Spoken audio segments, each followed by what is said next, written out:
Hello everyone. स्वागत है आप सभी का हमारे यूट्यूब चैनल एग्ज़ाम की तैयारी पर।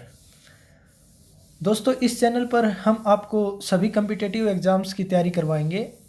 तो अगर आप किसी भी एग्ज़ाम को अच्छे से क्रैक करना चाहते हो तो जुड़ जाइए हमारे चैनल एग्ज़ाम की तैयारी के साथ। जो भी हम यहाँ पर आपको टॉपिक करवाएंगे उसकी पीडीएफ और उसके नोट्स हम आपको टेलीग्राम चैनल पर प्रोवाइड करवा देंगे। उसकी जो लिंक है आपको वीडियो डिस्क्रिप्शन में मिल जाएगी, या आप टेलीग्राम पर जाकर सर्च कर सकते हो एग्ज़ाम की तैयारी। ठीक है, तो अभी हम आज स्टार्ट करने जा रहे हैं। यहाँ पर हरियाणा गवर्नमेंट के जितने भी एग्ज़ाम होते हैं उनमें हरियाणा जीके के 25 से 30 क्वेश्चन पूछे जाते हैं, जिनका बहुत ज़्यादा वेटेज होता है। तो अभी हम सबसे पहले यहाँ पर स्टार्ट करेंगे हरियाणा जीके, जिसका आज हम पहला टॉपिक ले रहे हैं हरियाणा राज्य की प्रमुख झीलें। अब सबसे पहले आपको पता होना चाहिए कि हरियाणा राज्य में कितनी झीलें हैं। जो एचएसएससी है वो हरियाणा राज्य में 5 झीलें मानती है। तो अगर आप एचएसएससी का कोई भी एग्ज़ाम दे रहे हैं उसमें ये क्वेश्चन आ जाए कि हरियाणा राज्य में कितनी झीलें हैं, तो आपका उत्तर होना चाहिए 5। तो अभी हम एक एक करके आपको सभी झीलों के बारे में बताएंगे। तो देखिए, सबसे पहले यदि हम बात करें गुरुग्राम ज़िले की प्रमुख झीलों के बारे में, तो गुरुग्राम के अंदर कौन कौन सी झीलें हैं? दमदमा झील, सुल्तानपुर झील, खलीलपुर झील, सोना झील, बसई झील, घाटा झील और भीमकुंड झील। अभी हम एक एक करके इनकी पूरी इन्फॉर्मेशन आपको देंगे। देखिए, सबसे पहले बात करते हैं दमदमा झील की। जो दमदमा झील है वो हरियाणा राज्य की सबसे बड़ी झील है। अब सबसे बड़ी झील है तो इसका क्षेत्रफल कितना है? ये 3000 एकड़ में फैली हुई है। यदि क्षेत्रफल की बात करें तो 12.14 वर्ग किलोमीटर इसका क्षेत्रफल है। अब आपसे क्वेश्चन पूछा जा सकता है कि दमदमा झील है जो, उसका निर्माण कब किया गया? तो इसका निर्माण 1947 में 1947 में अंग्रेज़ों के द्वारा किया गया था। ठीक है, इसके अलावा इसके बारे में और बात करें तो जो आपकी दमदमा झील है वो अरावली की पहाड़ियों से घिरी हुई है। ठीक है, तो दमदमा झील के बारे में कौन कौन से इंपॉर्टेंट पॉइंट हो गए? ये हरियाणा की सबसे बड़ी झील है, ये गुरुग्राम में स्थित है, इसका निर्माण 1947 में करवाया गया था, और ये अरावली की जो पहाड़ियाँ हैं उनसे घिरी हुई है, और इसका क्षेत्रफल 12.14 वर्ग किलोमीटर है। यदि और बात की जाए तो जो सोना है, सोना से ये 8 किलोमीटर दूरी पर स्थित है। इसके बाद यदि हम नेक्स्ट झील की बात करें तो आपकी जो नेक्स्ट झील है वो है सुल्तानपुर झील। सुल्तानपुर झील जो गुरुग्राम के फरूखनगर में स्थित है, और जो सुल्तानपुर झील है ये प्रवासी पक्षियों के लिए प्रसिद्ध है। यहाँ पर सबसे ज़्यादा प्रवासी पक्षी आते हैं। ठीक है, इस बात का ध्यान रखना, ये क्वेश्चन बार बार पूछा जाता है एग्जाम से। इसके बाद यदि फेमस प्रवासी पक्षी की बात करें तो वो है आपका साइबेरियन क्रेन, या साइबेरियन सार्स भी बोल सकते हो, जो साइबेरिया रूस से आता है। जब सर्दियाँ होती हैं तो सर्दियों में बहुत तेज़ हवाएं चलती हैं, उनकी स्पीड बहुत ज़्यादा होती है, तो उनको जेट धाराएं कहते हैं। उनकी स्पीड 150 से 300 किलोमीटर प्रति घंटा होती है, और उनके साथ हवा में उड़कर ये पक्षी रूस से यहाँ पर आ जाता है। ठीक है, यदि इसके क्षेत्रफल की बात करें तो वो 325.17 एकड़ में फैली हुई है, और ये झील गुरुग्राम से 15 किलोमीटर दूर है। अभी यदि सुल्तानपुर की बात करें तो आपको एक और बात ध्यान रखनी चाहिए। यहाँ पर आपके राष्ट्रीय उद्यान होते हैं। हरियाणा में 2 नेशनल पार्क हैं, एक है सुल्तानपुर में, दूसरा है कलेसर में। कलेसर हो गया आपका यमुनानगर में, और यदि बात करें हम सुल्तानपुर राष्ट्रीय उद्यान की तो वो रहेगा आपका गुरुग्राम। इसी के साथ उसको भी याद रखना। तो यहाँ से यदि बात करें सुल्तानपुर झील की, यहाँ से इंपॉर्टेंट पॉइंट हो गए। सबसे पहले ये फरूखनगर में स्थित है। दूसरी बात, ये प्रवासी पक्षियों के लिए फेमस है। ठीक है, तीसरी बात, यहाँ पर साइबेरियन सार्स नाम का जो पक्षी है वो साइबेरिया से आता है। तो ये जो 3 पॉइंट हैं इससे इन्हीं से क्वेश्चन पूछा जाएगा। अभी यदि बात करें हम नेक्स्ट झील की तो सोना झील है। सोना झील से यदि क्वेश्चन आएगा तो यहाँ पर सोना में एक गर्म पानी का चश्मा है, ठीक है। और सबसे बड़ी बात है इसके अंदर नहाने से चर्म रोग दूर हो जाते हैं। और ऐसा क्यों होता है? क्योंकि इसमें सल्फर और गंधक की मात्रा है जो वो बहुत ज़्यादा होती है। इसके कारण इसमें नहाने से चर्म रोग दूर हो जाते हैं और जो पानी है वो हमेशा गर्म रहता है। इसके अलावा यदि सोना से रिलेटेड एक और बात देखी जाए तो सोना में एक कार रैली होती है जो बहुत प्रसिद्ध है। यहाँ पर हर साल एक कार रैली होती है। अभी लास्ट में प्रीवियस कोई एग्ज़ाम हुआ था, उसमें क्वेश्चन पूछा गया था कि सोहना में कौन सी कारों की कार रैली होती है। तो यदि आपसे पूछा जाए, ये क्वेश्चन दोबारा भी रिपीट हो सकता है, तो वहाँ पर पुरानी कारों की कार रैली होती है। जो पुरानी कारें होती हैं उनकी रैली होती है। ठीक है।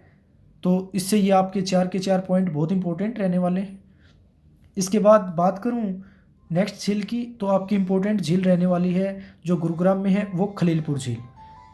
खलीलपुर झील है आपकी जो, वो है कहाँ पर? गुरुग्राम में। और एक और बात है खलीलपुर के लिए, जब गर्मियों का टाइम आता है तो ये सूख जाती है, खलीलपुर की झील सूख जाती है। और एक और बात है कि यह झील पटौदी तहसील में आती है। अभी डायरेक्ट ये क्वेश्चन तो नहीं पूछेगा कि खलीलपुर झील किस तहसील में आती है, फिर भी याद रखना पटौदी झील में। लेकिन अभी लास्ट अभी ग्राम सेवक का जो कैंसिल हुआ है एग्जाम, उसमें क्वेश्चन आया हुआ था कई तहसील के बारे में कि ये तहसील किस ज़िले से संबंधित है। तो आपको क्वेश्चन पूछ सकता है पटौदी झील पटौदी तहसील है वो किस ज़िले के अंतर्गत आती है। तो पटौदी तहसील है जो आपके गुरुग्राम ज़िले के अंतर्गत आती है, और जो खलीलपुर झील है वो आपकी पटौदी झील में पड़ती है। इसके बाद यदि नेक्स्ट बात की जाए तो आपको इनसे भी क्वेश्चन पूछ सकता है। बसई झील है, गुरुग्राम में है और इसे आर्द्रभूमि के नाम से भी जाना जाता है। उसके बाद घाटा झील है, ये गुरुग्राम में सेक्टर 58 में है, सेक्टर 58 में। भीमकुंड झील आपकी जो गुरुग्राम में भीमनगर है वहाँ पर है, और इसे पिच्चोखेड़ा जोड़ के नाम से भी जाना जाता है।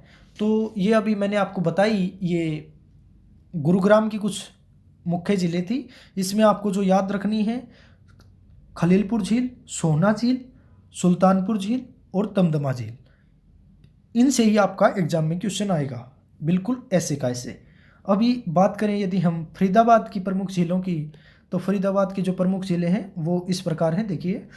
बड़खल झील, सूरजकुंड झील, अनंगपुल झील, धौज झील और मयूर झील। ठीक है। अभी एक एक करके इनके बारे में पढ़ेंगे। देखिए, यदि बात करें बड़खल झील की, तो जो बड़खल झील है वो हरियाणा की सबसे बड़ी मानव निर्मित झील है, सबसे बड़ी बात। और इससे रिलेटेड एक बात और ध्यान रखनी चाहिए आपको कि जो सबसे ज़्यादा पर्यटक आते हैं हरियाणा में वो इस झील के ऊपर आते हैं, बड़खल झील को देखने के लिए आते हैं। ये फरीदाबाद में है, इसको सबसे ज़्यादा पर्यटक देखने आते हैं, मतलब पर्यटन का बहुत अच्छा केंद्र है ये। उसके बाद ये झील एक मानव निर्मित झील है। अब सबसे बड़ी बात, इसका निर्माण कब करवाया गया था? इसका निर्माण 1947 में करवाया गया था। अभी आपको क्वेश्चन ये पूछ सकता है कि जो बड़खल झील है उसके निर्माण के पीछे उद्देश्य क्या था? उसका उद्देश्य था भूमि के कटाव को रोकना। अभी आपको एक बात और याद रखनी चाहिए, भूमि का कटाव, इसका मतलब क्या होता है? इसका मतलब होता है मृदा अपरदन, जिसे सोयल इरोजन भी कहते हैं। ठीक है, मृदा अपरदन। तो जो मृदा अपरदन या भूमि के कटाव को रोकने के लिए 1947 में बड़खल झील का निर्माण किया गया था। ठीक है। ये झील 204 एकड़ में फैली हुई है और NH44 नेशनल हाईवे 44 के पास स्थित है। ठीक है। यहाँ से जो इम्पोर्टेंट क्वेश्चन आपका बन रहा है, पर्यटन का सबसे ज़्यादा केंद्र है ये, सबसे ज़्यादा पर्यटक यहाँ पर आते हैं बड़खल झील पर। 1947 में मृदा अपरदन को रोकने के लिए इसका निर्माण किया गया था और ये मानव निर्मित झील है। इसके बाद यदि हम बात करें फरीदाबाद की नेक्स्ट झील की, तो जो फरीदाबाद की नेक्स्ट झील है वो है सूरजकुंड झील। ठीक है। सूरजकुंड झील का निर्माण है जो वो राजा सूरजमल के द्वारा किया गया था। तोमर वंश के शासक थे राजा सूरजमल। ठीक है। 11वीं शताब्दी में इन्होंने इसका निर्माण किया था। ठीक है, अभी बात करें तो यहाँ पर एक अनंगपुर बांध भी बनाया गया है इससे 2 किलोमीटर दूरी पर। और सबसे बड़ी बात है, जो सूरजकुंड झील है आपकी, वो उगते हुए सूर्य के लिए प्रसिद्ध है। मतलब यदि हरियाणा में आपको बात की जाए कि उगते हुए सूर्य के लिए कौन सी झील प्रसिद्ध है, तो सूरजकुंड झील, जो कि फरीदाबाद में है। अभी आपसे एक क्वेश्चन और पूछा जा सकता है कि भारत का कौन सा ऐसा राज्य है जो उगते हुए सूर्य के लिए प्रसिद्ध है, तो आपका जो अरुणाचल प्रदेश है, अरुणाचल प्रदेश वो राज्य है, वो उगते हुए सूर्य के लिए फेमस है। इसके बाद एक क्वेश्चन और भी पूछा जा सकता है कि उगते हुए सूर्य का देश कौन सा है, तो उगते हुए सूर्य का देश है जापान। ये तीनों क्वेश्चन यहाँ से रिलेट थे, इसलिए मैंने आपको बता दिया। अभी अगली झील की बात करें तो आपकी मयूर झील है, ये बड़खल झील के निकट है। अनंगपुर झील है, ये अनंगपुर गांव में है। धोध झील फरीदाबाद से 20 किलोमीटर की दूरी पर स्थित है। यहाँ पर फरीदाबाद की झीलों में इंपॉर्टेंट कौन सी हो गई? बड़खल झील, जिसे आपका क्वेश्चन पूछ सकते हैं, सूरजकुंड झील, मयूर झील, अनंगपुर और धोर झील। अब बड़खल से आपको पता हो गया, इसका निर्माण 1947 में करवाया गया था। और किस लिए करवाया था? मृदा अपरदन को रोकने के लिए। और ये पर्यटन का सबसे बड़ा, यहाँ पर सबसे ज़्यादा पर्यटक आते हैं, तो पर्यटन का बहुत अच्छा केंद्र है बड़खल झील। अभी हम नेक्स्ट बात करते हैं नू या मेवात, मेवात भी कह सकते हैं, अभी उसका नाम चेंज हो गया है, नू नाम हो गया है। उसके में जो स्थित झीलें हैं उनके बारे में, इसमें 4 झीलें हैं, कोटला झील, सांगेल झील, चांदेली झील और उझीनाथ झील। अभी एक एक करके इनके बारे में पढ़ेंगे, जो इम्पोर्टेंट फैक्ट्स हैं, जो कि आपके जो पेपर है उसमें डायरेक्ट पूछा जाएगा। ठीक है, और अगर आप हरियाणा के किसी भी एग्ज़ाम की तैयारी करना चाहते हैं तो हमारे चैनल एग्ज़ाम की तैयारी के साथ अभी जुड़ जाइए। यहाँ पर आपको पूरी की पूरा सिलेबस कवर करवाया जाएगा बिल्कुल अच्छे से। अभी जैसे हरियाणा पुलिस का एग्ज़ाम है, ग्राम सेवक का भी पहले होगा, पटवारी, कनाल पटवारी, अभी लैब अटेंडेंट का भी होने वाला है। सभी एग्ज़ाम्स की बड़े अच्छे से तैयारी करवाई जाएगी। और इसमें आपको पता है जो हरियाणा जीके का वेटेज है वो 25 से 30 क्वेश्चंस का रहता है, तो ये आपके लिए बहुत ही फ़ायदेमंद साबित होगा।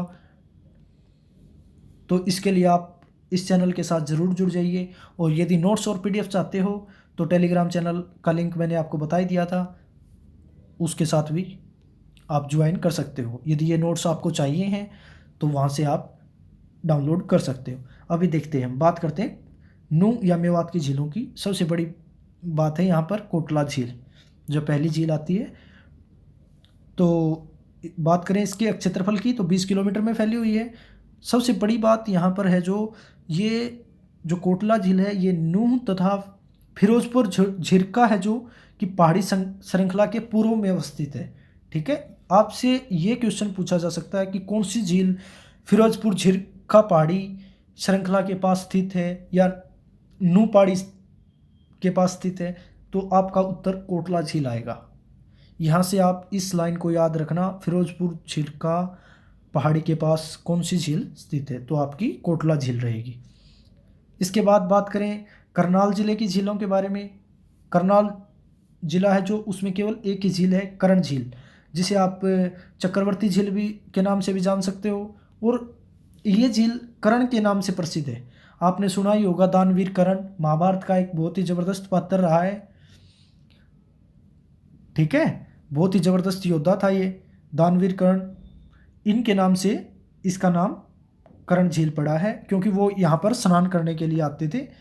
ये झील की बात करें तो ये 17 एकड़ में फैली हुई है। और एक और ये आपका ये क्वेश्चन यहाँ से अब की बार उठ कर आ सकता है कि ओयासिस नामक पर्यटन स्थल ये किस झील के पास स्थित है, तो आपका उत्तर रहेगा करण झील, करनाल। वैसे भी ओयासिस नामक पर्यटन स्थल किस ज़िले में है, तो करनाल ज़िले में है।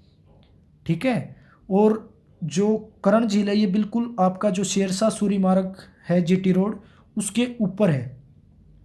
अभी एक क्वेश्चन अक्सर पूछा जाता है कि जो करण था उसने अपने कवच और कुंडल इंद्रदेव को दान कर दिए थे, तो वो कहाँ पर दान किए थे, किस झील के किनारे दान किए थे, तो उसका उत्तर भी कर्ण झील रहेगा। ये जो बातें थी ये कर्ण झील के बारे में इंपॉर्टेंट फैक्ट्स थे। अभी हम नेक्स्ट बात करें तो कुरुक्षेत्र जिले की झीलों के बारे में बात करेंगे। जो यहाँ पर इंपॉर्टेंट झील है आपकी सनहित झील है। इसके अलावा वैसे तो जो अपना ब्रह्म सरोवर है उसको भी कई बार झीलों में काउंट कर लिया जाता है, लेकिन हम उसको सरोवर में पढ़ेंगे, वैसे उसके बारे में मैं यहाँ पर बता दूंगा। यदि बात करें सनहित झील की, तो सनहित झील है ये, इसे 7 नदियों का संगम भी कहा जाता है और ये हिंदू धर्म का एक महत्वपूर्ण तीर्थ स्थान है। मतलब कहते हैं कि अगर हम कि कोई पाप करके आ जाए तो यहाँ पर स्नान करने से उसके पाप कर्म कट जाते हैं, ऐसा हिंदू धर्म का मानना है। मतलब ये एक फैक्ट है, ऐसा हो सकता है। जो महाभारत है, महाभारत के वन पर्व में भी सनहित झील का वर्णन किया गया है। तो अगर हम यहाँ पर देखें तो सनहित झील एक बहुत ही पवित्र झील मानी गई है। इसके साथ ब्रह्म सरोवर है, वो भी ईंटों से बनाया गया सरोवर है, उसे भी पवित्र माना गया है। ये कुरुक्षेत्र में दोनों ही स्थान बहुत प्रसिद्ध हैं। इसके बाद बात करें रोहतक की प्रसिद्ध झीलों की। रोहतक में स्थित कौन सी झील है, एक ही फेमस झील है रोहतक की, तिलियार झील या तिलियार लेक के नाम से फेमस है ये। रोहतक में जो चिड़ियाघर है उसके बगल में 132 एकड़ में फैली हुई है। कई बार अब की बार 2-3 क्वेश्चन नेशनल हाईवे से पूछे गए, तो अब की बार हो सकता है यहाँ से भी क्वेश्चन उठ कर आ जाए। NH9 हाईवे है जो, उसके पास में आपकी तिलियार लेक स्थित है। अभी कुछ और झीलों की बात करें तो जींद ज़िले में आपकी बुलबुल या बीबीपुर झील है। बात करें कैथल की तो कैथल में बिदकयार या इसे बरदकयार झील भी कहते हैं। बात करें झज्जर जिले की, झज्जर में भिंडावास झील है। और यहाँ से आपको एक और बात याद रखने को मिल सकती है, झज्जर में ही एक भिंडावास वन्यजीव अभयारण्य भी है। भिंडावास और खप्परवास वन्यजीवन अभयारण्य, इसको भी यहाँ से याद रख सकते हो कनेक्ट करके आप। ये झज्जर जिले में है। जो झज्जर जिले में भिंडावास झील है वो प्राकृतिक पानी की सबसे बड़ी झील है। ध्यान रहे, प्राकृतिक पानी की सबसे बड़ी झील है। यदि वैसे बात की जाए तो सबसे बड़ी झील है आपकी दमदमा झील, जो कि कहाँ पर स्थित है, गुरुग्राम में। अभी नेक्स्ट बात करी जाए नारनौल जो कि महेंद्रगढ़ में है, वहाँ पर है सोबो सागर झील। इसके बाद बात करें होडल पलवल में जो झील है उसकी, तो जो डबचिक झील है वो है कहाँ पर, होडल पलवल में, 22 एकड़ में फैली हुई है। और एक और बात है, जब 1985 और 1985-86 में ये झील सूख भी गई थी। ये क्वेश्चन आपके को देखने को मिल सकता है कि कौन सी ऐसी झील थी जो सूख गई थी 1985-86 में, तो पलवल ज़िले में के होडल में स्थित है डबचिक झील, ये सूख गई थी। बात करें पंचकुला की झीलों की, तो पंचकुला में जो झील है वो है टिक्कर ताल। अब बात करें टिक्कर ताल की, टिक्कर ताल कहाँ पर है, ये मोरनी हिल्स में स्थित है। मोरनी हिल्स जो पहाड़ी है वहाँ पर टिक्कर ताल झील है पंचकुला में। अब बात कर ले मोरनी हिल्स की, तो मोरनी हिल्स को पहाड़ों की रानी भी कहा जा सकता है, कहा जाता है, ठीक है। अब जो मोरनी हिल्स है उसकी सबसे ऊंची जो चोटी है उसका नाम करो है, जिसकी ऊंचाई 1514 मीटर है। ये क्वेश्चन अक्सर पूछे जा सकते हैं। यहाँ से आपको 2 से 3 क्वेश्चन, इस स्लाइड से 2 क्वेश्चन तो 100% हर एग्जाम में देखने को मिलेंगे कि पंचकुला में कौन सी झील है, टिक्कर ताल झील मोरनी हिल्स में स्थित है। मोरनी हिल्स को पहाड़ों की रानी कहा जा सकता है। और इसकी जो सबसे ऊंची चोटी है वो करो है, उसकी ऊंचाई कितनी है, 1514 मीटर है। अभी अभी एक यहाँ पर एडवेंचर स्पोर्ट्स भी खोला गया है। ये क्वेश्चन भी आपसे पूछा जा सकता है कि जो टिक्करताल झील है उसके पास कोई एडवेंचर पार्क, एडवेंचर स्पोर्ट्स स्थित है, ठीक है। अभी नेक्स्ट बात करी जाए तो हिसार में स्थित झीलों की, हिसार में ब्लूबर्ड झील है जो 16 एकड़ में है। इसके साथ हिसार के हांसी में ब्लैकबर्ड झील है। नेक्स्ट बात करें फतेहाबाद की, तो फतेहाबाद में है चिल्ली झील। और जो चिल्ली झील है इसी में एक स्वर्ण जयंती हेरिटेज पार्क का निर्माण भी किया गया है। अभी आपसे ये क्वेश्चन बिल्कुल पूछा जा सकता है कि स्वर्ण जयंती हेरिटेज पार्क कहाँ पर है, तो ये फतेहाबाद में है, चिल्ली झील में ही इसका निर्माण किया गया है। इसके बाद बात करें यमुनानगर में स्थित झील की, तो यमुनानगर में झोर हथनी कुंड, आपको पता होना चाहिए यहाँ पर हथनी कुंड बैराज है जो वहाँ पर ही है ये झोर हथनी कुंड। इसका निर्माण 1966 में शुरू किया गया था और 1999 में ये बनकर तैयार हुआ। जो इस कुंड की लंबाई की बात करें तो 360 मीटर है। इसके बाद बात करें चंडीगढ़ की बहुत ही सुंदर झील है सुखना झील, इससे भी क्वेश्चन पूछा जा सकता है। तो चंडीगढ़ की सुखना झील है जो इसका निर्माण 1958 में किया गया और ये शिवालिक पहाड़ी की तलहटी में स्थित है। और इसके क्षेत्रफल की बात की जाए तो 188 एकड़ है। अभी यहाँ पर आपने इस स्लाइड में दो पहाड़ियों का जिक्र सुना। पहला मैंने आपको बताया था अरावली, अभी यहाँ पर जिक्र आया शिवालिक।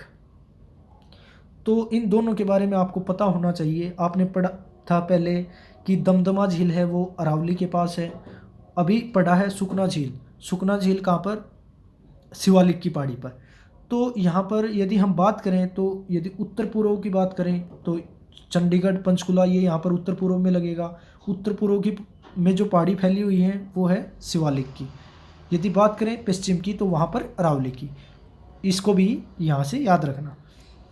अभी आपने जितने भी झीलें पढ़ी हैं उनका मैं एक बार आपको बिल्कुल फास्टली रिवीजन करवा देता हूँ,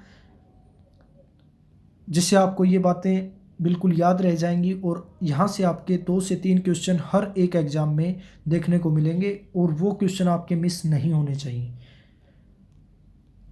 देखिए बात करें गुरुग्राम की तो मैंने आपको बताया था दमदमा झील, सुल्तानपुर, खलीलपुर, सोना, बसई। ठीक है, ये इंपॉर्टेंट झीलें हैं। अब यदि इनके एक आध फैक्ट की बात करूँ तो दमदमा झील सबसे बड़ी झील है। 1947 में इसका निर्माण करवाया गया था। ठीक है, इसके बाद बात करूँ सुल्तानपुर झील, सबसे ज़्यादा यहाँ पर प्रवासी पक्षी आते हैं। ठीक है, बात करूँ खलीलपुर की तो जो खलीलपुर झील है यहाँ ये पटौदी तहसील में लगती है। सोना है, यहाँ पर गर्म पानी का चश्मा है जहाँ से स्नान करने से चर्म रोग दूर हो जाते हैं। इसके बाद बात करें फरीदाबाद की तो फरीदाबाद में है बड़खल झील। बड़खल झील है जो यहाँ पर सबसे ज़्यादा पर्यटन के लिए फेमस है। ये सबसे ज़्यादा पर्यटक आते हैं। 1947 में इसका निर्माण किया गया था। और सबसे बड़ी बात किस लिए निर्माण किया गया था? इसका निर्माण मृदा अपरदन को रोकने के लिए, भूमि के कटाव को। इसके बाद सूरजकुंड झील है, 11वीं सदी में राजा सूरजमल के द्वारा इसका निर्माण किया गया था। धोध झील है, अनंगपुर झील है, मयूर झील है। यदि बात करें मेवात की झीलों की तो कोटला झील, सांगेल, चांदेली, उझीना। इसके बाद जो दूसरी झीलें हैं उसकी बात करें तो टिक्करताल झील है, पंचकुला मोरनी हिल्स में है ये। इसके बाद बात करें तो सनहित झील कुरुक्षेत्र में है, करण झील या चक्रवर्ती झील करनाल में है, बुलबुल या बीबीपुर झील जींद में, तिलियार लेक रोहतक में, ब्लू बर्ड है जो वो हिसार में है और ब्लैक बर्ड हांसी हिसार में है, सुखना झील चंडीगढ़ में है, चिल्ली झील फतेहाबाद में है और यहाँ पर स्वर्ण जयंती हेरिटेज पार्क याद रखना। इसके बाद डबचिक झील है जो होटल पलवल में है। इसके बाद बात करें तो बिदकियार झील है जो कैथल में है, शोभा सागर झील महेंद्रगढ़ नारनौल में है। ठीक है, ये सभी इम्पोर्टेंट झीलें थी। यहाँ से बिल्कुल अगर आप इस स्लाइड को भी पूरी याद कर लोगे तो 2 से 3 नंबर आपके पूरे आ जाएंगे। ठीक है, अभी यहाँ पर हम आपको डेली हरियाणा जीके की क्लासेस लेंगे, इसके साथ ही नेशनल जीके है और भी जो सब्जेक्ट हैं सभी की तैयारी करवाएंगे। तो अगर आप अच्छे से अपनी तैयारी करना चाहते हो तो जुड़ जाइए हमारे चैनल एग्ज़ाम की तैयारी के साथ। इसको अभी सब्सक्राइब कर लीजिए, नोटिफिकेशन भी ऑन कर लीजिए क्योंकि डेली क्लासेस अपलोड कर दी जाएंगी। ठीक है, इसके साथ ही यदि आपको इनके नोट्स और PDF चाहिए तो उसके लिए टेलीग्राम चैनल है, उसको आप ज्वाइन कर सकते हो। उसका लिंक वीडियो डिस्क्रिप्शन में है, तो उसको जल्दी से जल्दी आप ज्वाइन कर लीजिए। Okay, thank you.